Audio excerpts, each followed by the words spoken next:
Next जो chemical properties में है वो है CO अबंध के विदलन के कारण अभिक्रियाएं। मतलब अभी अल्कोहल में कार्बन और ऑक्सीजन के बीच का बॉन्ड क्या होगा, ब्रेक होगा। तो यहाँ पर देखिए जब कार्बन और ऑक्सीजन के बीच का बॉन्ड ब्रेक होगा तो क्योंकि ऑक्सीजन की विद्युत ऋणता ज्यादा है तो इस पर आएगा नेगेटिव चार्ज और इस कार्बन पर आएगा पॉजिटिव चार्ज। तो यहाँ देखिए क्या होगा, CH3 CH2 OH, तो ये वाला बॉन्ड ब्रेक होगा तो यहाँ पर जो एल्किल ग्रुप होगा CH3 CH2 उस पर पॉजिटिव चार्ज आएगा और OH नेगेटिव की फॉर्म में इस तरह से निकलेगा। तो यहाँ आपको ये देखना है कि यहाँ जब आपको ये पूछेंगे तो जो इस तरह की रिएक्शन होती है जिसमें अल्कोहल में कार्बन और ऑक्सीजन के बीच के बॉन्ड ब्रेक होते हैं तब अल्कोहल की क्रियाशीलता का क्या क्रम है। तो आपको ये याद रखना है कि इसमें जो 1 डिग्री अल्कोहल होगा उससे 2 डिग्री अल्कोहल की क्रियाशीलता ज्यादा होगी और 3 डिग्री अल्कोहल जो होगी उसकी सबसे ज्यादा होगी। ऐसा क्यों होता है, हमेशा आपको रीजन पता होना चाहिए कि ऐसा होता है तो क्यों होता है। तो 3 डिग्री अल्कोहल जो होती है यानी कि तृतीयक अल्कोहल, उसकी क्रियाशीलता इसलिए ज्यादा होती है क्योंकि जो कार्बोकेटाइन है तो यहाँ 1 डिग्री अल्कोहल में 1 डिग्री कार्बोकेटाइन बनेगा, 2 डिग्री अल्कोहल से 2 डिग्री कार्बोकेटाइन बनेगा और 3 डिग्री से 3 डिग्री कार्बोकेटाइन का फॉर्मेशन होगा। तो जो कार्ब धनायन की स्टेबिलिटी सबसे ज्यादा होगी उसकी क्रियाशीलता सबसे ज्यादा होगी। यानी कि C और O बॉन्ड बनने के बाद जो कार्ब धनायन बनता है उसकी स्टेबिलिटी तृतीयक अल्कोहल की सबसे ज्यादा होती है, इसीलिए तृतीयक अल्कोहल की क्रियाशीलता सबसे ज्यादा होती है। यहाँ मैं बताऊं आपको CH3 C CH3 CH3 ये है 3 डिग्री कार्बोकेटाइन, यहाँ पर OH होता है जो कि बाहर निकल गया है। अगर मैं ये बात करूं CH3 C CH3 और OH तो ये है 2 डिग्री कार्बोकेटाइन जो कि द्वितीयक अल्कोहल से बनेगा और CH3 CH2 और OH है तो यहाँ से मैं OH रिमूव कर दूं तो ये है 1 डिग्री कार्बोकेटाइन जो कि प्राथमिक अल्कोहल से बनेगा।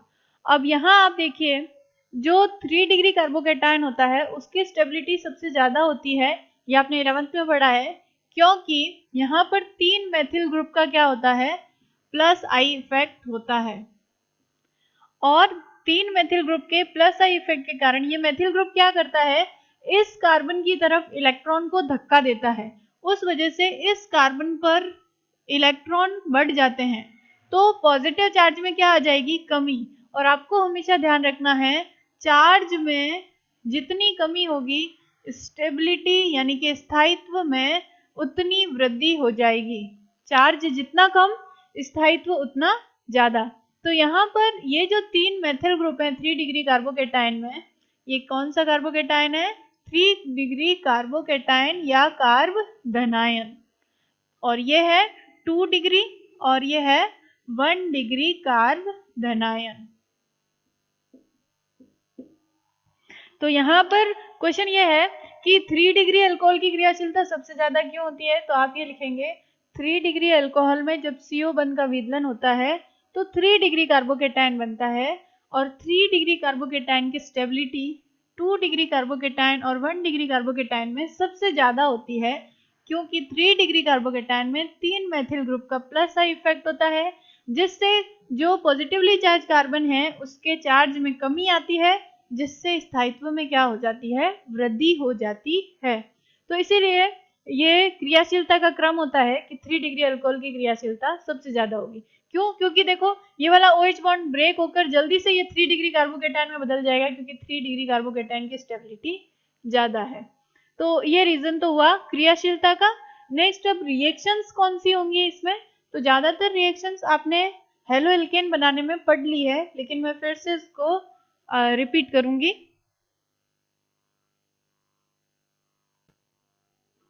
तो जो फर्स्ट रिएक्शन है वो है आपकी हेलोजन अम्लों के साथ अभिक्रिया, CH3 CH2 OH अल्कोहल है कोई, उसकी हेलोजन अम्ल के साथ यानी कि HCl HBr या HI के साथ अभिक्रिया। अगर हम HCl HBr और HI की बात करें तो HI की क्रियाशीलता सबसे ज्यादा होती है, HBr की उससे कम और HCl की उससे कम। ऐसा इसलिए होता है क्योंकि आयोडीन का आकार बड़ा है, उस वजह से HI बॉन्ड लेंथ यानी बंध लंबाई सबसे ज्यादा होती है, और आपको याद रखना है कि बंध लंबाई जितनी ज्यादा होगी बॉन्ड इजीली ब्रेक होगा, और ये बॉन्ड जितना इजीली ब्रेक होगा ये आयोडीन जो है वो OH को उतना ज्यादा जल्दी रिप्लेस कर देगी। तो यहाँ प्रतिस्थापन अभिक्रिया होगी, यहाँ पर ये OH और H मिलकर H2O बना लेंगे और ये Cl इस OH की जगह ले लेगा। तो यहाँ बन जाएगा आपका CH3CH2Cl प्लस H2O। तो इस तरह से ये हेलोजन अम्लों के साथ अभिक्रिया करता है, और मैंने हेलोजन अम्लों में बता दिया कि HI की क्रियाशीलता सबसे ज्यादा होती है। मैंने रीजन बता दिया है क्योंकि ये 70वें ग्रुप के एलिमेंट है, तो Cl, Br और I अप टू डाउन जाते हैं तो आकार बढ़ता है। अगर आयोडीन का आकार सबसे बड़ा है तो उसका बॉन्ड लेंथ जो होगा HI का वो सबसे बड़ा होगा और ये बॉन्ड इजीली ब्रेक हो जाएगा। इस वजह से इसकी क्रियाशीलता ज्यादा होती है। देखिए जो बॉन्ड जितना ज्यादा जिसमें इजीली ब्रेक होगा तो वो दूसरे किसी अभिकर्मक के साथ जल्दी रिएक्ट कर पाएगा, और उस वजह से क्रियाशीलता में क्या हो जाती है, वृद्धि हो जाती है। नेक्स्ट है आपकी नेक्स्ट एल्कोहल की रिएक्शन फास्फोरस ट्राइक्लोराइड के साथ। तो CH3CH2OH, अगर आप इसकी रिएक्शन PCl3, PBr3 या PI3 से कराते हैं तो इसके लिए हम इसको फास्फोरस ट्राइक्लोराइड या ट्राइब्रोमाइड को हम कैसे बना सकते हैं कि अगर हम P प्लस Cl2 की रिएक्शन करवाएं तो यहाँ 2P3Cl2 ले लेंगे तो ये बन जाएगा PCl3। कितना बन जाएगा, 2PCl3। तो इस तरह से अगर आपको ये लिखा हुआ हो कि फास्फोरस और क्लोरीन के साथ अभिक्रिया कराओ तो आपको समझना है कि फास्फोरस और क्लोरीन पहले मिलकर क्या बना लेंगे, PCl3, फिर आपको PCl3 की रिएक्शन अल्कोहल के साथ बतानी है। तो यहाँ आपको याद रखना है ये OH Cl से रिप्लेस हो जाएगा तो बनेगा CH3CH2Cl प्लस साथ में बन जाएगा आपका H3PO3, H3PO3 इस तरह से बन जाएगा। ये कैसे बना, यहाँ पर जो PCl3 है इसको हम ऐसे लिख सकते हैं PCl3, ठीक है। तो ये जो OH है ये निकलेगा और ये Cl इसकी जगह लेगा।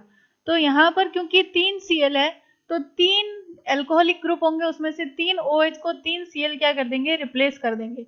तो ये क्या बन जाएंगे, 3CH3CH2Cl, और P से जब 3 OH आप अटैच करेंगे तो ये क्या बनेगा, H3PO3। तो इसलिए इस तरह से ये रिएक्शन हो गई। अब नेक्स्ट देखिए आप, आपकी अल्कोहल की रिएक्शन जो है नेक्स्ट है फास्फोरस पेंटाक्लोराइड के साथ।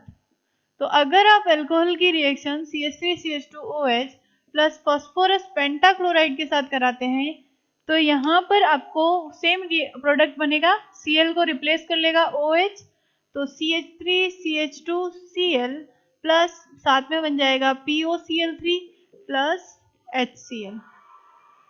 POCl3 और HCl कैसे बना, यहाँ पर देखिए फास्फोरस पेंटाक्लोराइड को हम ऐसे लिख सकते हैं, इस तरह से स्ट्रक्चर होता है इसका। तो यहाँ पर OH को रिप्लेस कर लेगा Cl, तो एक Cl तो यहाँ चला जाएगा, उसके बाद जो O निकलेगा O और H, तो वहां पर क्या होगा, ये तो HCl बना लेगा और ये क्या बना लेगा, POCl3। तो इस तरह से प्रोडक्ट बन जाते हैं और Cl जो है इस OH को रिप्लेस कर देता है। नेक्स्ट रिएक्शन जो है वो है थायोनिल क्लोराइड के साथ रिएक्शन। CH3CH2OH की रिएक्शन अगर आप थायोनिल क्लोराइड SOCl2 से करवाते हैं इन प्रेजेंस ऑफ pyridine, तो इसको डार्जन प्रक्रम कहते हैं, हमने हेलो एल्केन में पढ़ा था। सेम है, OH को Cl रिप्लेस कर देगा, CH3CH2Cl प्लस साथ में SO2 और HCl बन जाएंगे, क्या बन जाएंगे, सल्फर डाइऑक्साइड SO2, और ये H एक Cl से रिएक्शन करके HCl बना लेगा। इस रिएक्शन में pyridine HCl को एब्जॉर्ब कर लेता है और सल्फर डाइऑक्साइड जो होती है वो गैस है तो उड़ जाती है। तो हेलो एल्केन या आप कह सकते हैं क्लोरो एल्केन बनाने की ये सबसे अच्छी रिएक्शन है। नेक्स्ट फिफ्थ रिएक्शन जो है वो है आपकी, अगर आप अल्कोहल की रिएक्शन करवाएं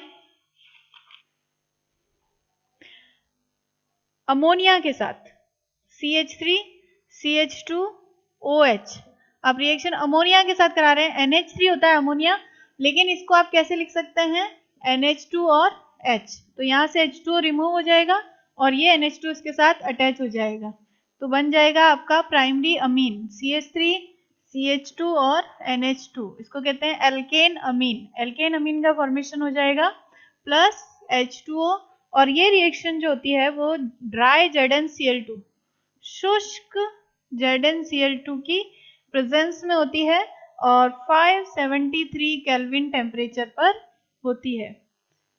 नेक्स्ट 6 रिएक्शन जो है वो है अल्कोहल की रिएक्शन। आप लाल फास्फोरस और HI से कराओ, ये इंपॉर्टेंट रिएक्शन है।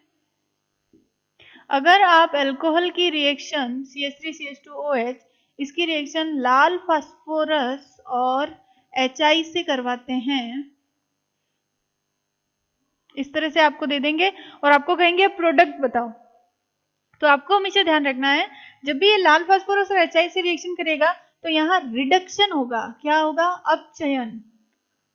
लाल फास्फोरस और HI जो है अपचायक है, ये अपचयन कराता है। अपचयन का मतलब होता है एडिशन ऑफ हाइड्रोजन, तो आप हाइड्रोजन का एडिशन कैसे कराएंगे, देखो यहाँ से बॉन्ड ब्रेक होगा, इधर भी H अटैच हो जाएगा और इधर भी H अटैच हो जाएगा, तो यहाँ पर आपके क्या बन जाएगा, CH3CH2 CH3 और H2O, तो यहाँ पर बन जाएगा CH3 प्लस यहाँ पर देखिए ये जो H और OH है ये क्या बना लेंगे, यहाँ पर रिएक्ट करके I2 और यहाँ पर साथ में प्रोडक्ट में बन जाएगा I2 और H2O, I2 प्लस H2, क्योंकि ये जो H है ये दो, ये आपको मिले कहाँ से हैं, इस HI से, तो यहाँ I और I रिएक्ट करके I2 बना लेंगे, साथ में H2O बन जाएगा और एल्केन बन जाएगी, इसलिए ये रिएक्शन इंपॉर्टेंट है।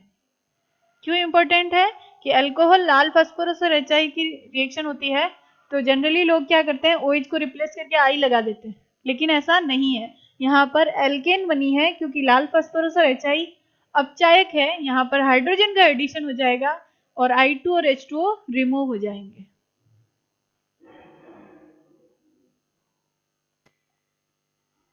नेक्स्ट अभिक्रिया अल्कोहल की सांद्र H2SO4 के साथ अभिक्रिया कराएंगे। निर्जलीकरण होता है लेकिन अलग अलग टेम्परेचर पर अलग अलग उत्पाद प्राप्त होता है, तो यहाँ पर हमने CH3CH2OH लिया और इसकी रिएक्शन हमने करवाई सांद्र H2SO4 से 413 केल्विन पर, सांद्र H2SO4 से 413 केल्विन पर कराई, तो आपको याद रखना है कि 413 केल्विन पर जब ये रिएक्शन करता है तो निर्जलीकरण का मतलब होता है वाटर मॉलिक्यूल बाहर निकलेगा, तो एक अल्कोहल से H और दूसरे अल्कोहल से OH रिमूव होगा और ये यहीं से इससे क्या हो जाएगा, अटैच हो जाएगा और ईथर बन जाएगा, CH3 CH2O CH2 CH3। देखिए ये यहाँ से बॉन्ड ब्रेक हुआ है तो CH2 अटैच होगा इस ऑक्सीजन से, ये याद रखना है। तो यहाँ पर ईथर का फॉर्मेशन हो जाएगा, इसका नाम है डाई एथिल ईथर, दो एथिल ग्रुप है, इसको कहते हैं डाई एथिल ईथर। ईथर किस तरह से होता है, ROR, इसको हम ईथर कहते हैं, तो इस तरह का कंपाउंड बने तो उसे हम ईथर कहते हैं, यहाँ ईथर का फॉर्मेशन हो जाएगा। लेकिन अगर यही अभिक्रिया सेम आप CH3 CH2OH आपने अल्कोहल लिया और इसकी रिएक्शन आपने सांद्र H2SO4 से करवाई इन प्रेजेंस ऑफ 433 से 443 केल्विन पर, टेम्परेचर चेंज कर दिया, तो यहाँ पर एक ही अणु में से निर्जलीकरण होगा, यहाँ दो अणुओं में से निर्जलीकरण हुआ, दो अणु आपस में अटैच हो गए, यहाँ पर एक ही अणु में से निर्जलीकरण होगा, यानी कि आप जिस कार्बन से OH हटाएंगे उसके पास वाले कार्बन से H हटा देंगे, तो यहाँ से देखिए इसको मैं अगर ओपन करके लिखूं तो यहाँ से OH हटाया, यहाँ से H हटाया और इन दोनों के बीच में क्या बन जाएगा, डबल बॉन्ड, तो इस तरह से प्रोडक्ट बनेगा alkene, CH3 CH double bond CH2 plus H2O। तो ये डिफरेंस है, टेम्परेचर चेंज करने से प्रोडक्ट चेंज हो जाएगा, यहाँ पर आपके एल्कीन बन जाएगी और इसका नाम क्या हो गया, प्रोपीन, ये क्या बन गई आपकी प्रोपीन। नेक्स्ट है इसकी क्रियाविधि आपके कोर्स में है मैकेनिज्म, तो मैकेनिज्म में हम स्टेप बताते हैं कि किस तरह से रिएक्शन जो है वो प्रोसीड हो रही है। सांद्र H2SO4 के साथ जो निर्जलीकरण अभिक्रिया है, इसमें ये इस टाइप की रिएक्शन है जिसमें हाइड्रोक्सी ग्रुप और एल्किल ग्रुप दोनों क्या हो रहे हैं, सम्मिलित हो रहे हैं। तो यहाँ पर देखिए एल्किल ग्रुप में से H निकल रहा है, हाइड्रोक्सी ग्रुप का OH निकल रहा है, तो दोनों ग्रुप पार्टिसिपेट कर रहे हैं। तो यहाँ पर क्रियाविधि में सबसे पहले क्या होगा कि जो अल्कोहल है CH3, CH2 और CH2OH, ये एसिड की प्रेजेंस में H पॉजिटिव जो है, तो यहाँ पर इस ऑक्सीजन के पास क्या है, लॉन पेयर ऑफ इलेक्ट्रॉन, तो ये H आकर इस पर अटैच हो जाता है। तो फर्स्ट स्टेप में इस तरह से रिएक्शन होती है, CH3, CH2, CH2 और O से H आ जाएगा, ये वाला H पॉजिटिव जब O पर अटैच होगा तो देखो ये O क्या करेगा, ये बॉन्ड, 2 इलेक्ट्रॉन इसके साथ बॉन्ड बना लेगा, तो ये जो पॉजिटिव चार्ज है ये किसके पास आ जाएगा, O पर आ जाएगा। तो इस तरह से ऑक्सोनियम आयन बन जाएगा। अब क्या होगा, यहाँ से रिएक्शन जो है, ये ऑक्सोनियम आयन यहाँ से क्या होगा, ऑक्सीजन पर जैसे ही पॉजिटिव चार्ज आएगा इसकी विद्युत ऋणता और बढ़ जाएगी, इसके पास इलेक्ट्रॉन की कमी हो गई है, तो ये क्या करेगा, इस पास वाले कार्बन के इलेक्ट्रॉन को अपनी तरफ खींच लेगा। तो जैसे ही ये इस बॉन्ड के 2 इलेक्ट्रॉन लेगा, इसका पॉजिटिव चार्ज खत्म हो जाएगा, लेकिन इस कार्बन पर क्या आ जाएगा, पॉजिटिव चार्ज। तो आपके कार्बोकेटायन का फॉर्मेशन हो जाएगा, CH3, CH2, CH2, इस पर पॉजिटिव चार्ज आ जाएगा और H2O क्या हो जाएगा, रिमूव हो जाएगा। तो इस तरह से कार्बोकेटायन का क्या हो गया, फॉर्मेशन। अब नेक्स्ट क्या होगा, ये जो कार्बोकेटायन है CH3, CH2 और CH2, इसको अगर ओपन करके मैं लिखूं तो मैं इस तरह से लिख सकती हूँ इस कार्बोकेटायन को, CH3, CH2 और CH2 और पॉजिटिव। अब ये क्या होगा, इस कार्बन पर पॉजिटिव चार्ज है, तो ये जो कार्बन है, ये इसके पास वाले हाइड्रोजन जो है, इसका बॉन्ड यहाँ पर शिफ्ट हो जाएगा और ये H वापस बाहर निकल जाएगा H पॉजिटिव की फॉर्म में।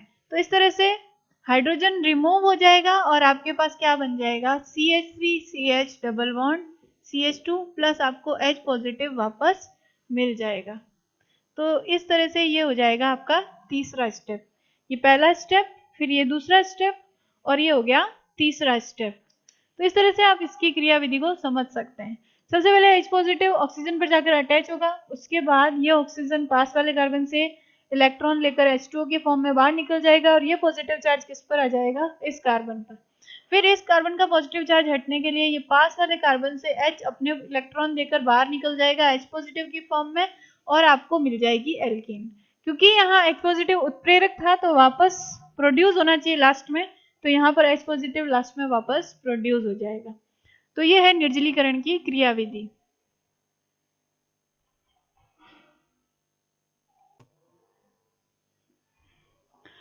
अगर आप निर्जलीकरण कर रहे हैं CH3, CH2,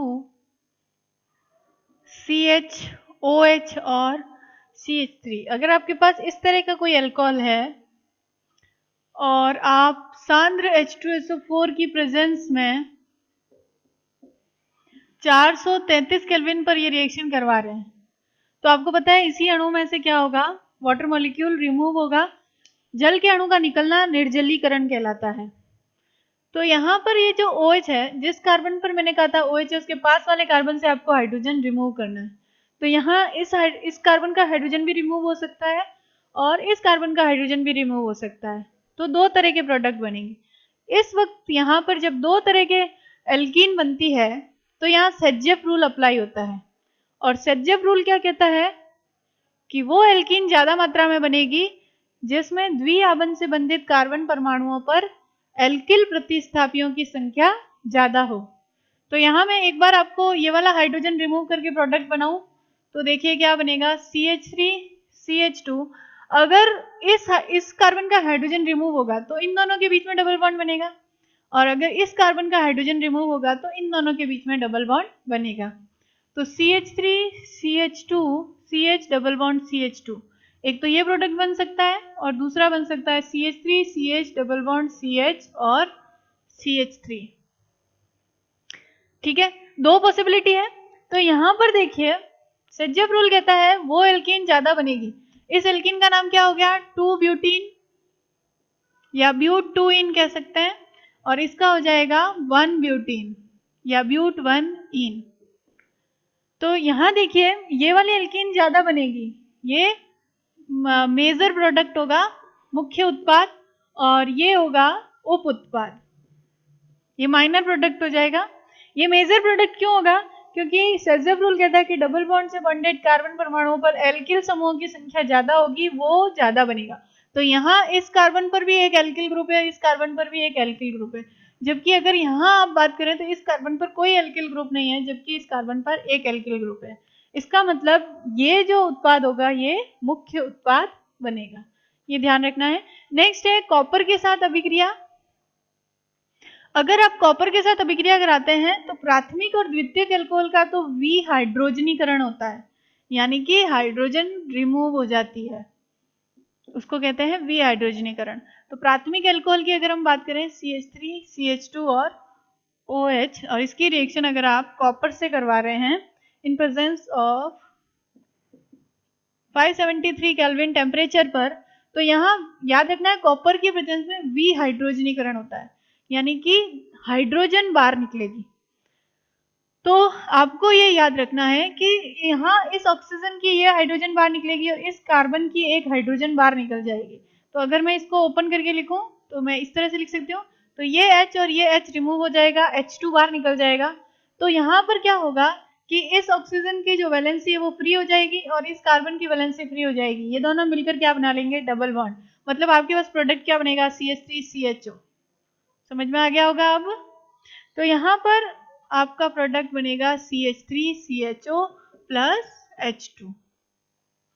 नेक्स्ट है अगर आप 2 डिग्री एल्कोहल लेते हैं, CH3, C, CH3, H और OH, तो अगर आप 2 डिग्री एल्कोहल लेते हैं तब भी विहाइड्रोजनीकरण ही होगा। क्यों? क्योंकि यहाँ ऑक्सीजन के पास वाले कार्बन पर अभी भी हाइड्रोजन है, तो ये हाइड्रोजन और ये हाइड्रोजन रिमूव होगा और यहाँ डबल बॉन्ड बन जाएगा। तो आपके पास क्या बनेगा? देखो CH3CO CH3, यानी कि एसीटोन, CH3CO और CH3 प्लस H2, आपके पास एसीटोन बन गया। लेकिन अगर 3 डिग्री एल्कोहल है, CH3, CH3, CH3 और OH, तब 3 डिग्री एल्कोहल के केस में, क्योंकि यहाँ जिस कार्बन पर ऑक्सीजन, जिस कार्बन से ऑक्सीजन अटैच है उस कार्बन पर अब कोई भी हाइड्रोजन नहीं है, तो हाइड्रोजन रिमूव हो नहीं सकती, तो यहाँ पर विहाइड्रोजनीकरण नहीं होकर निर्जलीकरण हो जाता है। 3 डिग्री एल्कोहल की रिएक्शन जब आप कॉपर से करवाते हैं तो यहाँ पर देखिए क्या होता है, विहाइड्रोजनीकरण नहीं होकर निर्जलीकरण हो जाता है। रीजन मैंने आपको बता ही दिया, क्योंकि यहाँ कार्बन के पास हाइड्रोजन है, इस कार्बन के पास हाइड्रोजन है, लेकिन इस कार्बन के पास कोई हाइड्रोजन नहीं है। तो होता क्या है कि ये जो कार्बन है पास वाला, इस कार्बन के भी पास वाला ये वाला, इसको मैं अगर ऐसे लिखूं तो यहाँ से H और यहाँ से OH रिमूव हो जाता है और इन दोनों कार्बन की अब एक एक वैलेंसी फ्री हो गई, तो इन दोनों के बीच में क्या बन जाता है? Double bond. तो एक्चुअल में बनता क्या है? देखो CH3, यहाँ पे मैंने ये C लिखा, फिर मैं ये वाला CH3 लिख रही हूँ और यहाँ इन दोनों के बीच में डबल बॉन्ड होएगा, तो यहाँ डबल बॉन्ड CH2, तो क्या बन जाएगा आपके पास? Double bond CH2। तो देखो एल्कीन बन गई और साथ में H2O क्या हो जाएगा? रिमूव। इसका नामकरण भी आप कर सकते हैं 1, 2 और 3, तो इसका नाम क्या हो जाएगा? 2 मेथिल प्रोपीन। क्या नाम हो जाएगा इसका? 2 मेथिल, क्योंकि देखो ये पेरेंट चेन है और ये इसमें आ नहीं रहा, तो ये प्रतिस्थापी है, प्रतिस्थापी का नाम पहले लिखते हैं। 2 मेथिल, 3 कार्बन वाली एल्कीन को प्रोपीन कहते हैं, तो ये हो जाएगा प्रोपीन। तो इस तरह से आप नामकरण कर सकते हैं 2 मेथिल प्रोपीन। याद क्या रखना है आपको?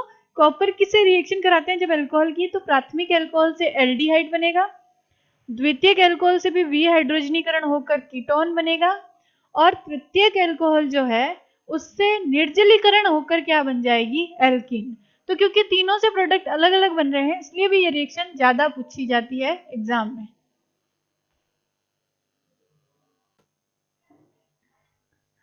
जब आप अल्कोहल का ऑक्सीकरण करवाते हैं, तो प्राइमरी अल्कोहल का जब आप ऑक्सीकरण करवाते हैं CH3, CH2, OH, ऑक्सीकरण करवाने के लिए या तो आप KMnO4 ले सकते हैं, ये KMnO4 आप क्षारीय भी ले सकते हैं, अम्लीय भी ले सकते हैं और उदासीन भी ले सकते हैं। इसके अलावा आप K2Cr2O7 ले सकते हैं, पोटेशियम डाइक्रोमेट, पोटेशियम परमैंगनेट, या फिर आप ऑक्सीकारक के रूप में तनु HNO3 का प्रयोग कर सकते हैं। तो इनमें से आप किसी भी ऑक्सीकारक के प्रेजेंस में रिएक्शन करा सकते हैं। आपको K2Cr2O7 अम्लीय लेना है। KMnO4 आप कोई भी ले सकते हैं और तनु HNO3 की प्रेजेंस में यहाँ ऑक्सीकरण हो जाएगा। ऑक्सीकरण जब होता है तो आपको याद रखना है, प्राइमरी अल्कोहल पहले ऑक्सीकरण होगा तो यहाँ से H और यहाँ से H निकलकर ये H2O बना लेगा और ये खुद बदल जाएगा CHO में। देखिए इस तरह से लिख सकते हैं इसको, CH3, CH2 और OH। तो ये H और ये H रिमूव होगा, ये H2O की फॉर्म में बाहर निकल जाएगा और CH3 CHO बन जाएगा। तो आपका बन जाएगा एल्डिहाइड। और इसका जब आप अगेन ऑक्सीकरण करवाओगे एल्डिहाइड का, हालांकि ये इतने स्ट्रॉन्ग ऑक्सीडाइजिंग एजेंट होते हैं कि जैसे ही अल्कोहल एल्डिहाइड में बदलता है आगे वो खुद से ही ऑक्सीकृत होकर किसमें बदल जाता है, एसिड में। तो CH3COOH बन जाएगा। मतलब यहाँ एक और ऑक्सीजन इंट्रोड्यूस हो जाएगी क्योंकि ऑक्सीजन का एडिशन ही ऑक्सीकरण कहलाता है और ये बदल जाएगा CH3COOH में। तो आपको एसिड यानी कि कार्बोक्सिलिक एसिड मिल जाएंगे अल्कोहल का जब आप ऑक्सीकरण करेंगे। मिड में ये एल्डिहाइड कुछ समय के लिए बनता है लेकिन वो जल्दी से किसमें ऑक्सीकृत होता है, कार्बोक्सिलिक एसिड में। तो आपको ये याद रखना है कि जब प्राइमरी अल्कोहल का ऑक्सीकरण कराते हैं तो जो एसिड बनती है उसमें जो कार्बन की संख्या होती है 1 और 2, वो अल्कोहल में जो कार्बन की संख्या है उसके समान ही होती है। लेकिन अगर आप सेकेंडरी अल्कोहल का ऑक्सीकरण करवाते हैं, द्वितीयक अल्कोहल का, तो यहां जब ऑक्सीकरण होगा तो ऑब्वियस है ये H और ये H बाहर निकलेगा तो ये CH3COCH3 पहले एसीटोन बनाएगा, CH3 C double bond O CH3। और इसका जब आप आगे ऑक्सीकरण होगा तो यहां पर देखिए ये CH3 C डबल OH बना लेगा और यहां से ये जो CH3 ग्रुप है ये बदल जाएगा HCOOH में। तो यहां आपको CH3COOH मिलेगा। तो यहाँ पर जो आपको CH3COOH मिलेगा, इसमें अगर आप देखोगे तो अल्कोहल में कार्बन कितने थे, 1 2 3, लेकिन जो आपको एसिड मिला है उसमें कार्बन कितने हैं, 2। तो इसमें कार्बन की संख्या कम हो जाती है। इस तरह से अगर आप 3 डिग्री अल्कोहल का ऑक्सीकरण करवाते हैं तो वो बहुत मुश्किल से होता है जनरली। और जब ऑक्सीकरण होता है तो यहाँ पर आपको देखो क्या मिलता है, CH3COCH3 एक तो ये बन जाएगा, एक ये CH3 और H मिलकर HCOOH बना लेंगे। तो एक तो बनेगा आपके पास एसीटोन प्लस साथ में बन जाएगा HCOOH, यानी कि कार्बोक्सिलिक एसिड, और आपको साथ में कीटोन का क्या मिलेगा, मिक्स प्रोडक्ट मिलेगा। ठीक है, यहाँ कंप्लीट ऑक्सीकरण जो है वो नहीं हो पाएगा। तो इस तरह से आपको प्रोडक्ट मिलेंगे। अगर आप इस तरह का कोई तृतीयक अल्कोहल लेते हैं, CH3 CH2 CH3 CH3 और OH, तो ये तो एसीटोन बन जाता, यहाँ CH3CO CH3, और ये H इसके साथ मिलकर क्या बना लेता, CH3COOH। तो इस केस में आपका प्रोडक्ट ये होता है CH3CO CH3 प्लस CH3COOH। यहाँ पर भी जो कार्बोक्सिलिक एसिड बनता है उसकी में कार्बन की संख्या अल्कोहल की तुलना में कम होती है। तृतीयक अल्कोहल में भी कम होती है, द्वितीयक में भी कम होती है। प्राथमिक में अल्कोहल जो कार्बोक्सिलिक एसिड बनेगा उसमें कार्बन की संख्या अल्कोहल के समान होगी।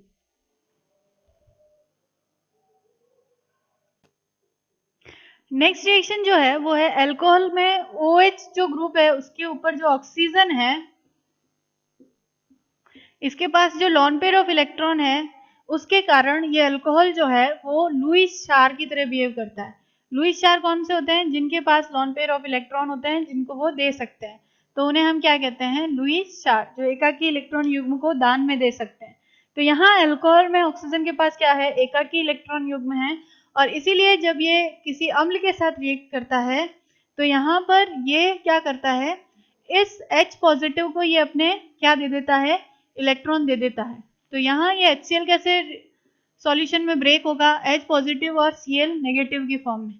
ये H पॉजिटिव जो है वो लुईस एसिड की तरह बिहेव करेगा, ये इससे ये lone pair of electron accept कर लेगा। तो ये पॉजिटिव चार्ज जो है हाइड्रोजन का, ये किस पे आ जाएगा, ऑक्सीजन पर। देखो इस तरह से अटैच हो जाते हैं।